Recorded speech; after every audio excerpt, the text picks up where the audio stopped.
이 글은 애초에 일반인의 눈에 띄어서는 안 되는 것이었습니다.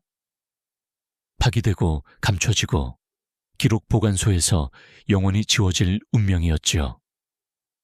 그럼에도 불구하고 살아남았습니다. 1954년 봄 그의 죽음 1년 전 알버트 아인슈타인이 남겼다고 전해지는 한 인터뷰가 있었습니다. 그것은 곧바로 기밀로 분류되었습니다. 오랜 세월 동안 아무도 그 존재조차 알지 못했습니다. 그러나 21세기에 들어서 그의 절친 커트 괴델의 기록 보관소에서 우연히 발견되면서 이 문장들이 세상에 드러났습니다. 이것은 단순한 대화가 아니었습니다.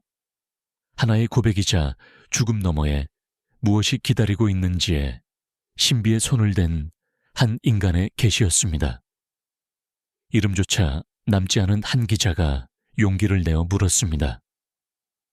교수님, 죽음 이후에도 삶이 이어진다고 믿으십니까? 원고에는 긴 침묵 옅은 미소, 그리고 역사를 바꿀 수도 있었던 대답이 기록되어 있습니다. 믿는다는 표현은 적절치 않소. 내 나이쯤 되면 나는 믿지 않소. 나는 알고 있소. 방 안은 정적에 잠겼습니다. 기자는 자신이 들은 말을 도저히 믿을 수 없었습니다. 그래서 다시 물었습니다. 하지만 과학 교수님의 과학은 언제나 영혼의 존재를 부정하지 않았습니까? 아인슈타인은 몸을 앞으로 숙이며 거의 속삭이듯 말했습니다. 내 과학이 아니오. 그들이 말하는 공식 과학은 단지 기기로 측정 가능한 것만을 본다오. 하지만 공식적인 공식에 맞지 않는 구조들이 존재하오. 그리고 나는 그것들을 보았소. 그는 잠시 말을 멈췄습니다. 마치 이것을 말해도 되는지 무게를 재는 듯 했습니다. 그리고 마침내 이렇게 말했습니다. 삶은 죽음으로 끝나지 않소. 이는 추측이 아니라 사실이요. 기자는 얼어붙은 듯 했습니다. 그러니까 영혼 천국을 말씀하시는 겁니까? 아인슈타인은 천천히 고개를 저었습니다. 나는 지속 변화를 말하는 것이요. 바다 위에 이는 파도를 상상해 보시오. 바람이 부는 동안 파도는 존재하오. 그러나 바람이 잦아들어도 물은 사라지지 않소.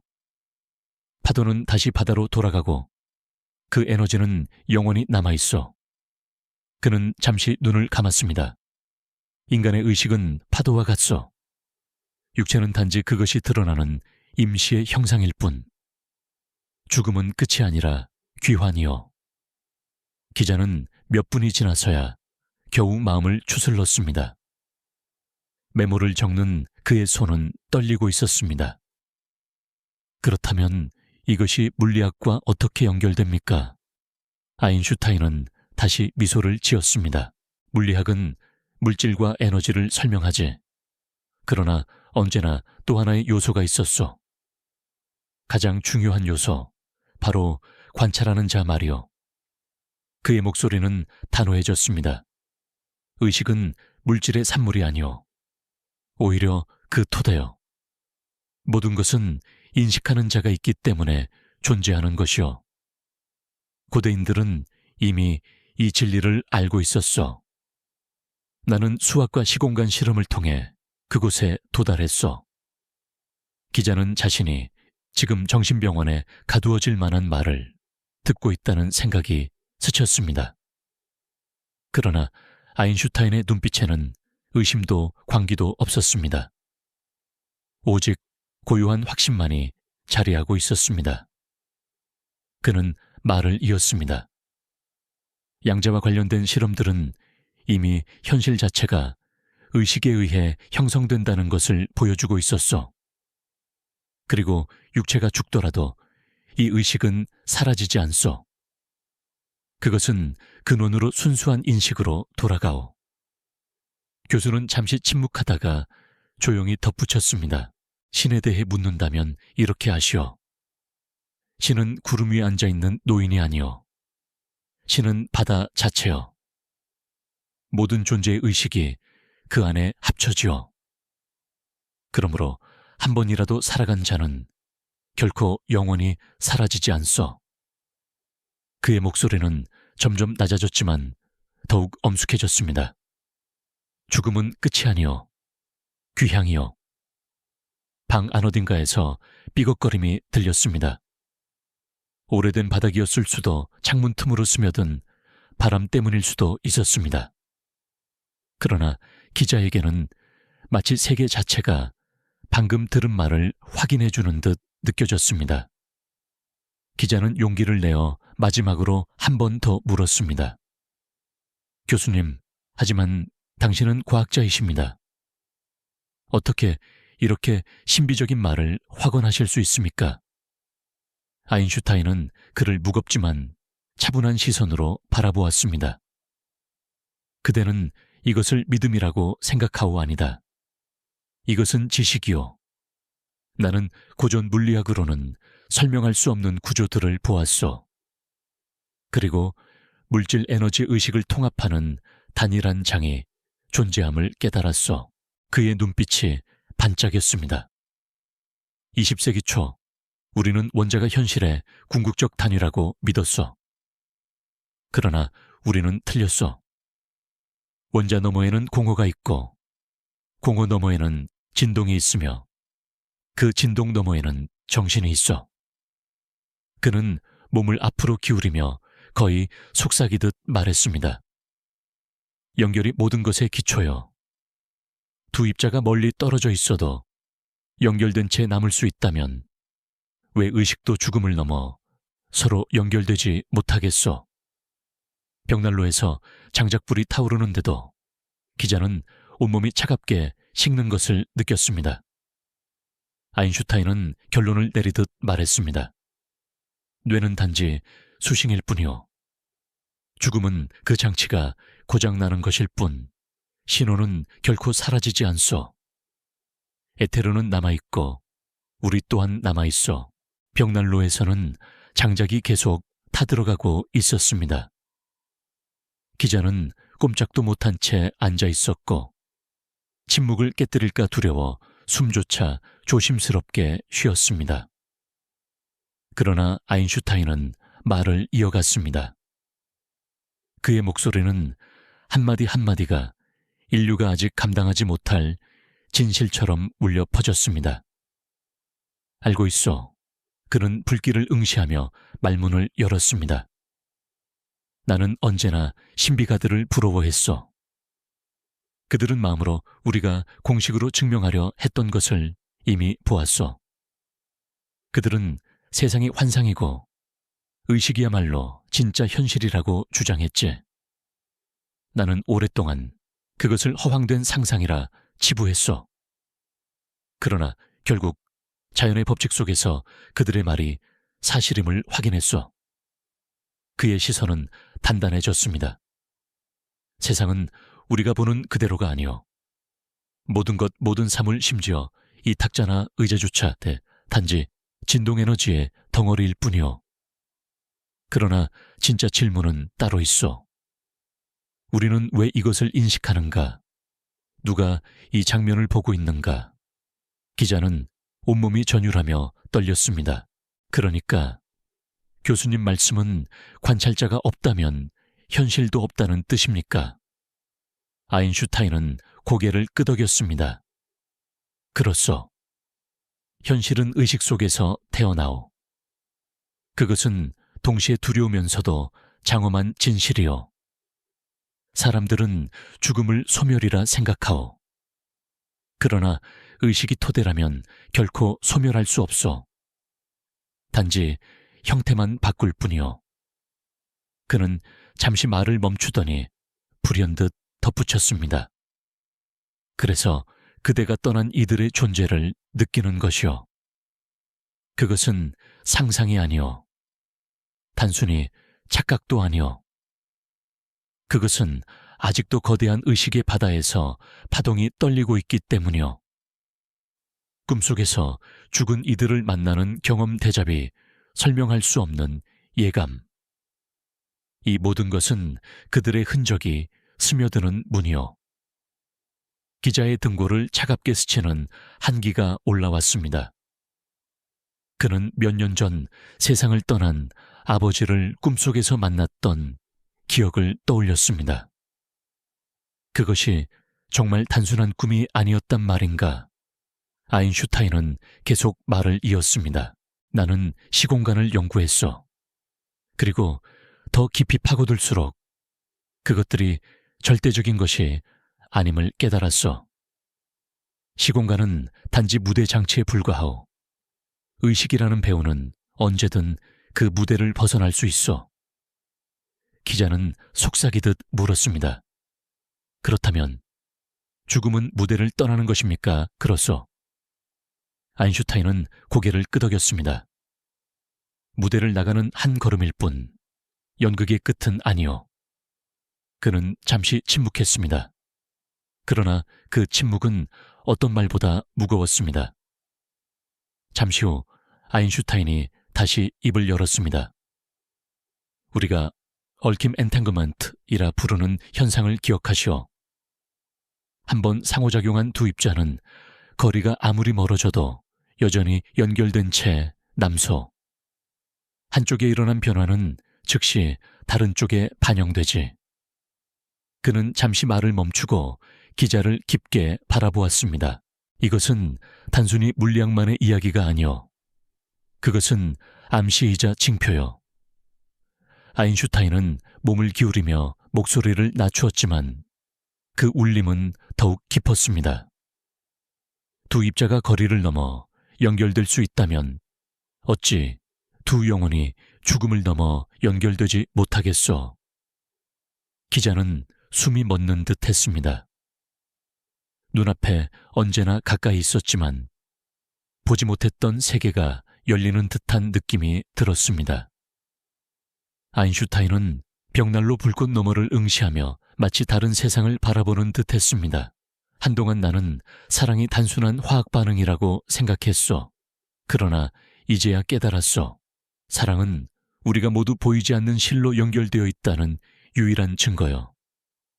사랑은 감정이 아니라 우주의 법칙이요. 그의 목소리는 떨렸지만 그것은 나약함이 아니라 깊은 감정에서 비롯된 것이었습니다. 그리고 더 놀라운 것은 그 실이 죽음 이후에도 끊어지지 않는다는 사실이요.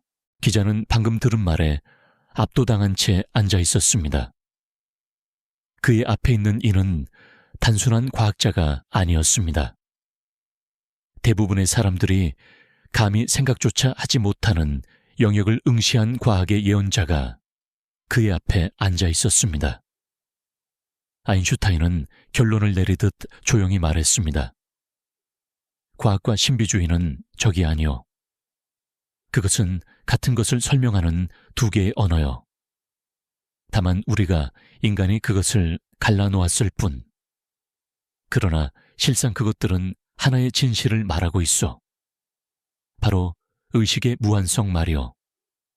그는 기자를 향해 고개를 돌리며 아주 조용히 덧붙였습니다. 언젠가 인류가 이것을 깨닫게 될 것이오. 그때 우리는 죽음을 두려워하지 않게 될 것이오. 죽음이 단지 새로운 시작임을 알게 될 테니. 기자는 자신의 세계가 무너져 내리는 듯한 감각에 사로잡혔습니다. 방금 들은 말은 대학에서 교회에서 배운 모든 것과 모순되는 듯했습니다.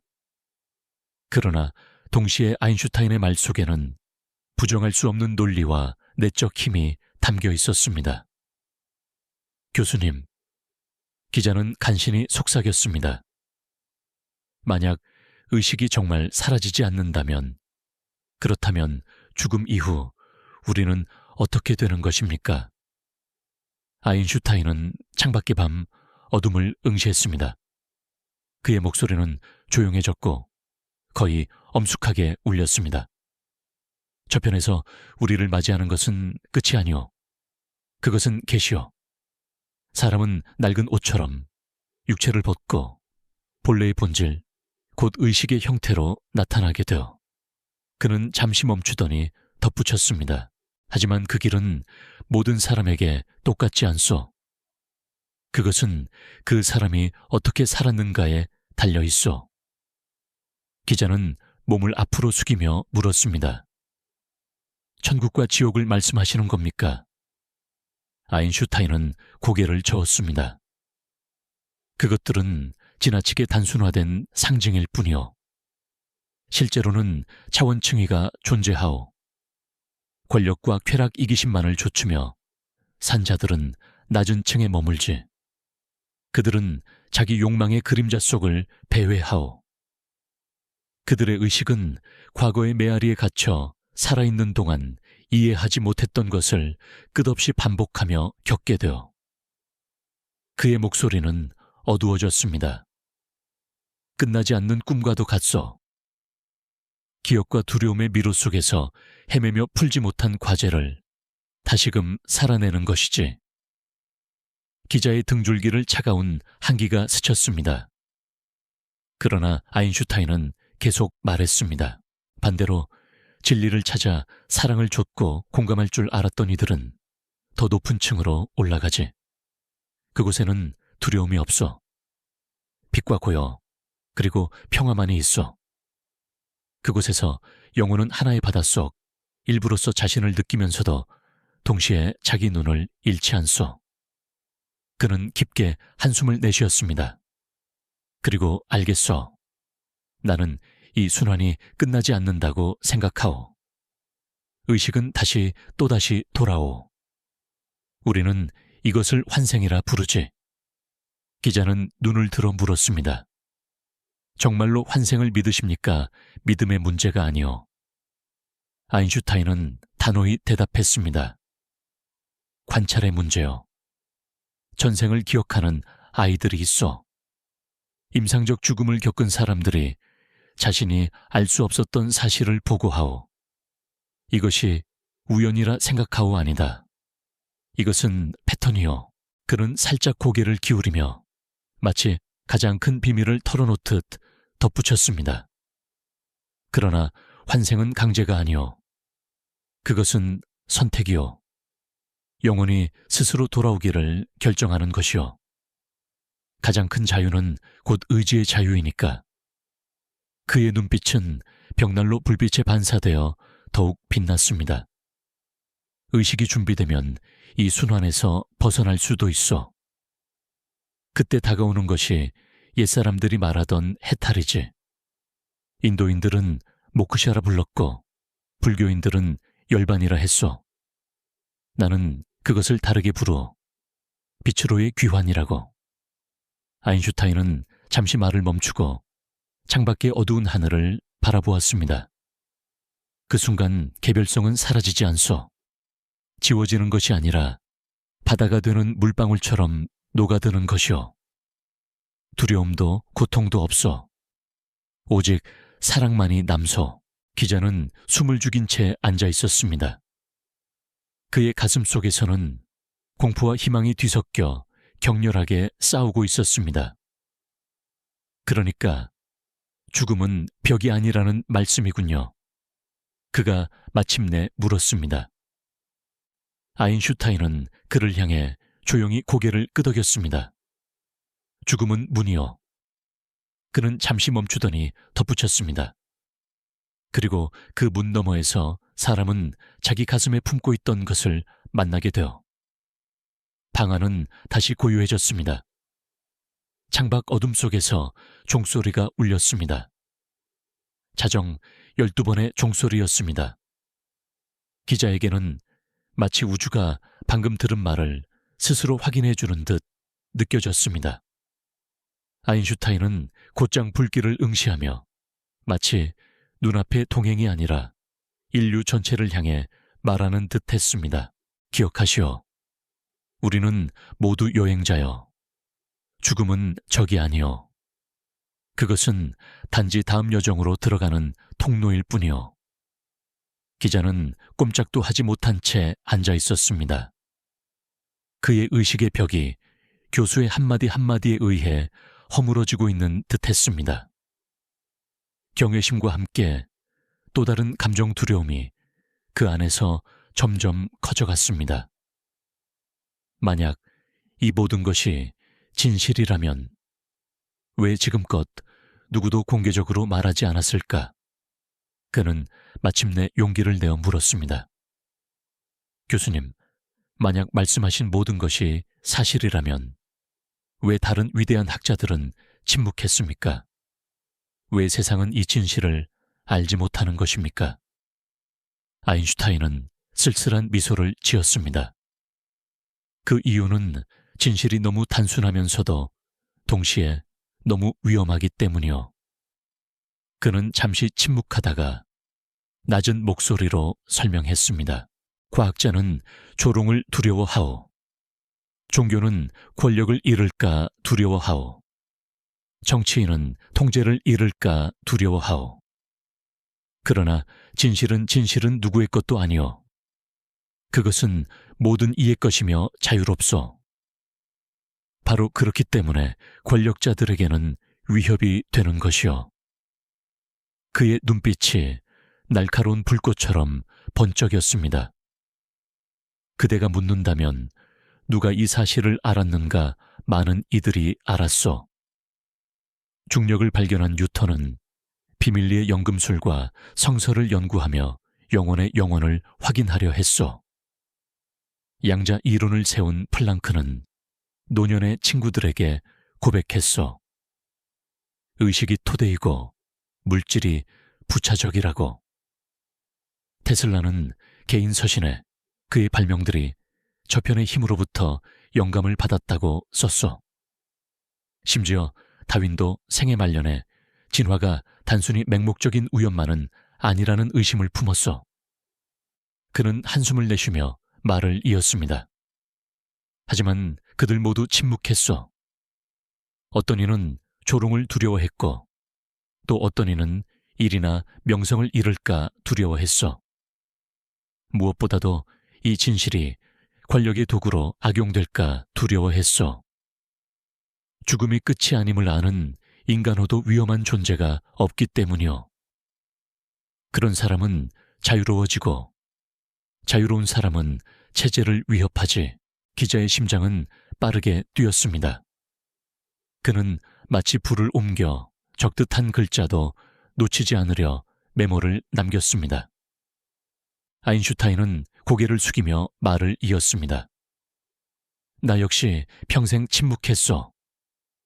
만약 일찍 말했다면 미치광이나 광신자 혹은 사기꾼으로 불렸을 것이고 내가 과학을 위해 이루어낸 모든 것의 무게가 사라졌을 것이오.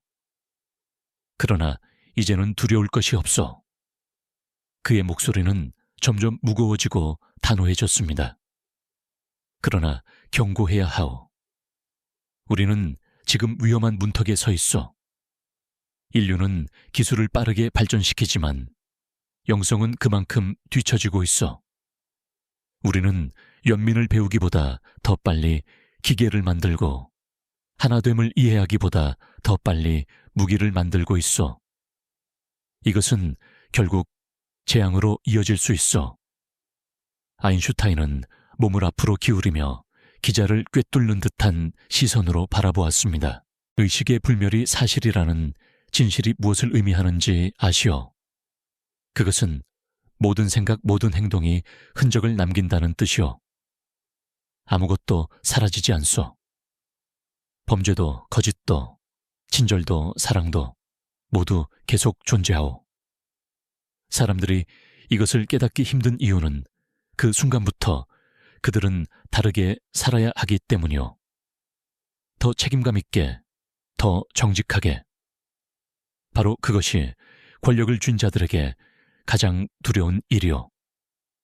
기자는 목 안에 걸린 덩어리를 삼키며 힘겹게 물었습니다. 하지만 만약 이 진실이 모두에게 알려진다면 인류를 구할 수 있지 않습니까? 우리를 더 나은 존재로 만들지 않겠습니까? 아인슈타인은 씁쓸하게 미소 지었습니다. 이론적으로는 그렇소. 그러나 그대는 인간의 나약함을 과소평가하고 있어. 진실이 너무 일찍 드러나면 반드시 왜곡될 것이요. 권력의 도구로 쓰일 것이요. 역사를 기억하시오. 아무리 순수한 가르침이라 해도 결국에는 지배와 통제의 수단으로 변해버렸소.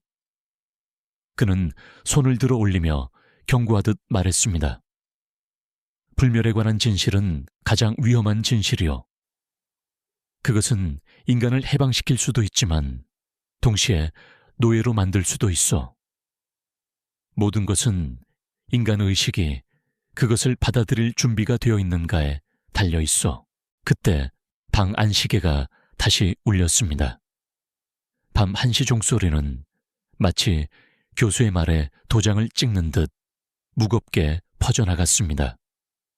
아인슈타인의 목소리는 낮아졌지만 그 어느 때보다 무겁게 들렸습니다. 나는 인류가 스스로를 찢어내는 것을 보. 나라와 나라가 서로 싸우고 사람들은 이웃을 형제가 아닌 적으로 보고 있어. 우리는 모두 하나의 바다에서 나온 입자임을 잊어버렸어. 만약 이 사실을 깨닫지 못한다면 스스로를 파괴하게 될 것이오. 그는 벽난로의 불길을 응시했습니다. 그 불빛은 그의 눈 속에서 반짝였습니다. 우리의 진짜 적은 죽음이 아니오. 적은 무지요. 무지는 두려움을 낳고 두려움은 증오를 낳으며 그리하여 우리는 스스로 빛으로 가는 문을 닫아버리오. 기자는 더 이상 단순한 증인이 아니었습니다. 그는 모든 것을 바꿀 수 있는 계시에 참여하는 자가 된 듯했습니다. 아인슈타인은 마무리하듯 말했습니다. 나는 이 인터뷰를 나 자신을 위해 남기는 것이 아니오. 미래 세대를 위해서. 어쩌면 내 말이 수십 년 뒤에야 들릴지도 모르지. 어쩌면 그때가 되어서야 세상이 준비될 것이오. 하지만 중요한 것은 흔적이 남는 것이오. 언젠가 누군가가 듣고 이해하게 될 테니까. 우리는 서로의 적이 아니오. 우리는 하나요. 그는 잠시 멈추고 거의 속삭이듯 덧붙였습니다. 만약 우리가 이것을 깨닫지 못한다면 우리의 기회를 잃게 될 것이오. 방 안은 다시 정적에 잠겼습니다. 기자는 아인슈타인을 바라보며 이해했습니다. 눈앞에 있는 이는 단순한 과학자가 아니었습니다. 그는 인간이 감히 들여다보아서는 안 될 영역을 본 사람이었습니다. 그러나 동시에 그의 말은 기자 한 사람만을 향한 것이 아니었습니다. 그것은 미래를 향한 메시지였습니다. 기자는 마지막으로 용기를 내어 물었습니다. 교수님, 만약 이 모든 것이 사실이라면 의식이 죽음 이후에도 계속된다는 것을 세상에 입증할 수는 없습니까? 모두가 부정할 수 없는 증거를 보여줄 수는 없는 겁니까? 아인슈타인은 의자에 몸을 기대며 벽 너머와 시간을 넘어 바라보는 듯한 흐릿한 눈빛을 띄었습니다. 증거는 이미 존재하오. 이해하기에 충분한 것들이 있어. 전생을 기억하는 아이들의 이야기 임사체험에서 자신이 알 수 없었던 사실을 묘사한 이들의 증언. 우리가 직감 예감 대잡이라 부르는 감각들. 이 모든 것이 다른 현실의 그림자요. 그는 잠시 멈추었다가 계속했습니다.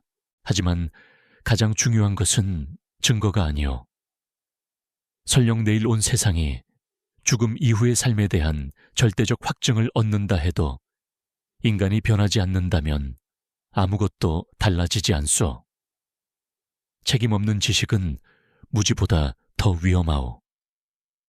기자는 몸을 앞으로 기울이며 속삭였습니다. 그렇다면 가장 중요한 것은 무엇입니까? 아인슈타인의 눈빛이 반짝였습니다. 가장 중요한 것은 이것이오. 우리의 모든 생각, 모든 말, 모든 행동은 영혼 속에 흔적을 남긴다는 것. 우리는 단지 자신의 삶에만 책임이 있는 것이 아니라 의식의 바다 전체에 책임이 있어. 왜냐하면 우리는 그 바다의 입자이기 때문이요. 그때 방 안의 문이 조용히 열렸습니다. 검은 옷차림에 가정부 여인이 들어와 조심스럽게 말했습니다. 교수님, 벌써 늦은 시간입니다. 이제 쉬셔야 합니다. 아인슈타인은 고개를 끄덕였지만 그의 시선은 여전히 기자에게 머물러 있었습니다. 나는 피곤하오. 그는 낮게 말했습니다. 육체는 점점 무너지고 있어. 그러나 정신은 더 멀리 갈 준비가 되어 있어. 그는 힘겹게 의자에서 일어섰지만 목소리는 여전히 단호했습니다. 만약 10년 뒤, 50년 뒤, 혹은 100년 뒤라도 누군가 이 글을 읽게 된다면 이것만은 기억하시오. 나는 신비주의자가 아니었어. 나는 진리를 찾는 자였어. 진리는 종교의 것도 과학의 것도 아니오. 그것은 찾는 자의 것이오. 기자의 심장은 벼랑 끝에 선 듯 요동쳤습니다. 아인슈타인은 손을 내밀었고 기자와의 악수는 단순한 인간적 인사였지만 묘한 힘으로 가득 차 있었습니다. 기억하시오. 교수는 속삭였습니다. 죽음은 보려는 자에게 깨어남이요. 그의 말은 영혼의 봉인처럼 새겨졌습니다. 아인슈타인은 창가로 걸어가 섰습니다. 창밖에는 이미 지평선이 밝아오고 있었습니다.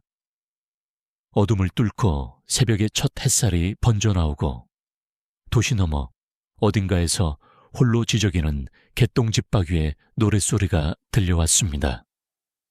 세상은 새로운 하루를 맞이하고 있었습니다. 아인슈타인은 하늘을 바라보며 기재개라기보다 자신에게 말하듯 조용히 중얼거렸습니다. 젊은 시절 나는 우주의 법칙을 풀어내고 싶었어. 모든 것을 설명하는 공식을 찾을 수 있을 거라 믿었지. 그러나 세월이 흐르면서 깨달았어.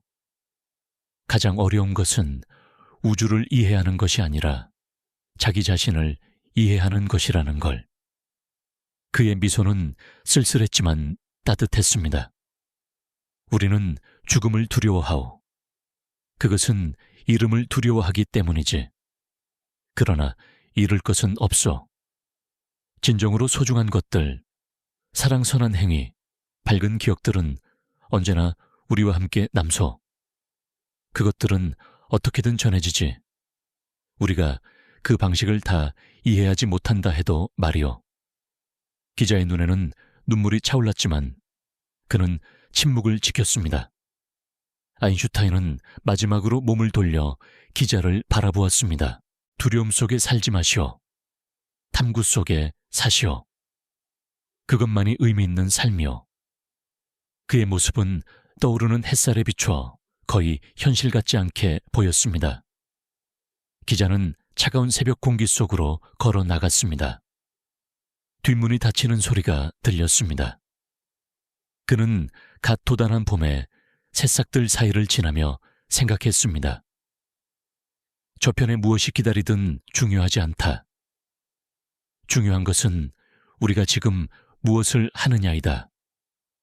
그는 그 문장을 수첩의 마지막 장에 적었습니다. 그리고 다시는 그 노트를 펼치지 않았습니다. 한편 창가에 서 있던 아인슈타인은 오랫동안 하늘을 바라보고 있었습니다. 마치 그 너머의 또 다른 세상을 보고 있는 듯했습니다. 새날의 빛이 그의 얼굴을 물들이고 있었습니다. 그리고 그것이 인류를 향한 그의 마지막 말이었습니다. 사랑은 결코 사라지지 않는 유일한 현실이요.